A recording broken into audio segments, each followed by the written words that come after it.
নমস্কার বন্ধুরা, temporary local শুভর আরও একটা নতুন এপিসোডে আপনাদের সবাইকে স্বাগত। আজকের এপিসোডটা একটু অন্যরকমও বলা যায়, আবার অন্যরকম নাও বলা যায়। আজকের এপিসোডটা আজকে একটা বিয়েবাড়ির টুকরো, টুকরো মুহূর্ত নিয়ে এই এপিসোডটাকে আমরা সাজানোর চেষ্টা করেছি। এমনিতেই বিয়েবাড়ি মানে একটা আলাদা আনন্দ, আলাদা আবেগ কিন্তু সবার মনেই কাজ করে। বিয়েবাড়ি যেতে, সেখানে গিয়ে নেমন্তন্ন খেতে, মানুষের সাথে কথা বলতে কে না ভালোবাসে?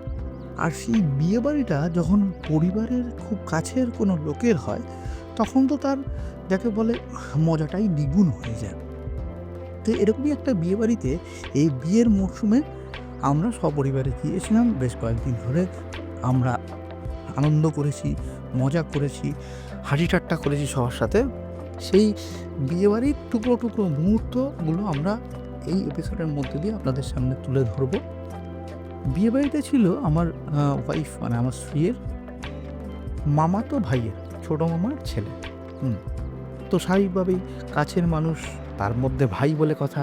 তো সেই বিয়ের যে একটা আলাদা আনন্দ থাকে, সে আর বলার অপেক্ষা রাখে না। ভাইয়ের বিয়েটা ছিল নিউ টাউনের ভিতরে একটা ব্যাংকোয়েটে। আমি ব্যাংকোয়েটের নামটা বলে আর ফালতু আ বা সময় নষ্ট করতে চাইছি না। যেটা পয়েন্ট সেই পয়েন্টে আসতে চাইছি। সেটা হলো বিয়েবাড়ি মানে বাঙালি এমনিতেই ভোজন রসিক। সবাই বলে সেটা। সারা পৃথিবী তো জানেই, সারা বিশ্বের সারা ভারতবর্ষের বিভিন্ন প্রান্তের মানুষও সেটা মেনে নেয়। তো এই ভোজন রসিক বাঙালির ক্ষেত্রে ভোজন কিন্তু খুব গুরুত্বপূর্ণ একটা জিনিস। একটা বিয়েবাড়িতে ভোজন যেমন থাকে, আড্ডা তেমন থাকে, এবং লোকের সাথে মেলামেশার সুযোগ তেমন থাকে। এখনকার এই কর্মব্যস্ত জীবনে একে অপরের সাথে মুখোমুখি যে দেখা সাক্ষাৎ, সেই বিষয়টা কিন্তু অনেকটাই কমে গিয়েছে। এখন যোগাযোগ বা সমস্তটাই ওই সামাজিক যোগাযোগ মাধ্যম বা টেলিফোনের মাধ্যমে আমরা একে অপরের সাথে করে থাকি। বিয়ে বাড়ির মতো যদি কোনো সামাজিক অনুষ্ঠান হয়, তখনই কিন্তু যাকে বলে একদম গেট টুগেদার মানে সবাই মিলে একসাথে জড়ো হয়ে মজা করার একটা সুযোগ সুবিধা আমরা পাই। কেউ তার অফিস ছুটি নেয়, কেউ তার স্কুল ছুটি নেয়, কেউ তার কলেজ ছুটি নেয়। চিরাচরিত যে জীবনযাত্রা, সেই জীবনযাত্রা থেকে কয়েকটা দিনের ছুটি মেলে। এই ছুটির আনন্দটা দ্বিগুণ হয় যখন আমরা সুস্বাদু খাবার খেতে, খেতে একে অপরের সাথে ঘন্টার পর ঘন্টা আড্ডা দেওয়ার সময় পাই। যেখানে কিন্তু সময়ের কোনো বাঁধন থাকে না। কথা বলতে গিয়ে পরের দিনের কর্মব্যস্ত জীবনের যে চাপ, সেই জীবনের চাপ থাকে না। অফিসের বসের কাছে যে বকুনি খাওয়ার যে একটা উম আ কি হবে, কি হবে ভাব সেটা থাকে না। স্কুলের দিদিমণি বা মাস্টারমশাই কী বলবে সেই চিন্তাটা থাকে না। একেবারে যাকে বলে ফ্রি মাইন্ড মানে পুরো উন্মুক্ত চিত্তে, উন্মুক্ত মস্তিষ্কে আমরা একে অপরের সাথে মেলামেশার সুযোগ পাই। তো বিয়েবাড়ির এই বিয়েবাড়িটাতে আমাদের যে এবার একটু খাবারের পোর্শনটায় আসি। খাবারের পোর্শনটা এখানে বিপুল খাবারের আয়োজন ছিল বলা যেতে পারে। কাবাব থেকে শুরু করে বিভিন্ন ধরনের মকটেল থেকে শুরু করে ফিশ ফ্রাই থেকে শুরু করে মানে এটা স্টার্টারে ছিল। তো স্টার্টারটা দুরকমভাবে পরিবেশন হচ্ছিল মানে ঘুরে ওখানে পরিবেশন করা হচ্ছিল। প্লাস ওদের কাউন্টারগুলো ছিল।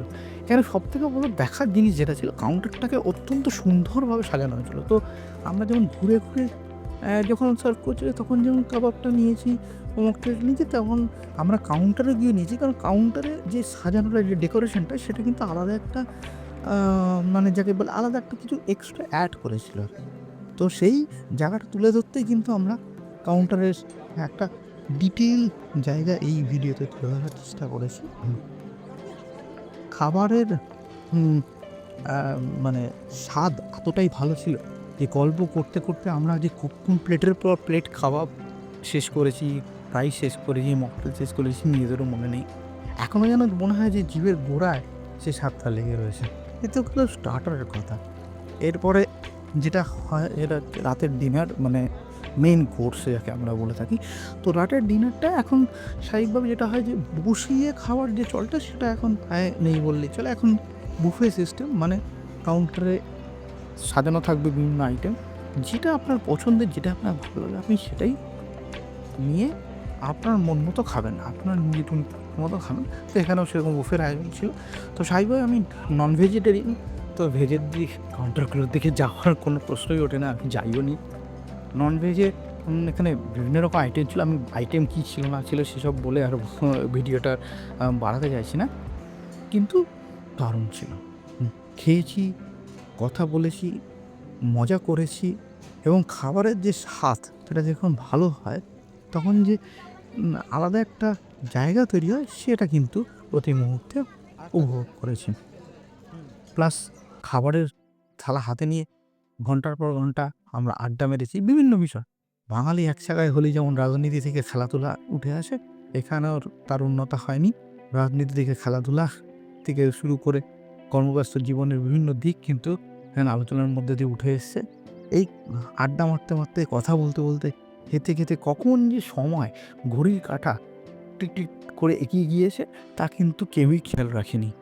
দিনের শেষে যখন আমরা বাড়ির উদ্দেশ্যে রওনা দিয়েছি তখন মন কিন্তু ভারাক্রান্ত হয়নি। কিন্তু মনের মধ্যে একটা আলাদা খুশি ছিল। হ্যাঁ, লোকের সাথে দেখা করার খুশি, নতুন পরিবারের সদস্য আসার খুশি এবং একে অপরের সাথে আড্ডা দিয়ে যে অক্সিজেনটা আমরা নিয়েছিলাম সেটা নিয়ে আরও একটা গোটা বছর কাটিয়ে দেওয়া আনন্দকে সঙ্গী করেই কিন্তু আমরা সেদিনকে বাড়ির উদ্দেশ্যে রওনা দিয়েছিলাম। আশা করি বন্ধুরা আমার এই উপস্থাপনা বলুন বা এই ছোট্ট প্রয়াস বলুন সেটা আপনাদের ভালো লেগেছে।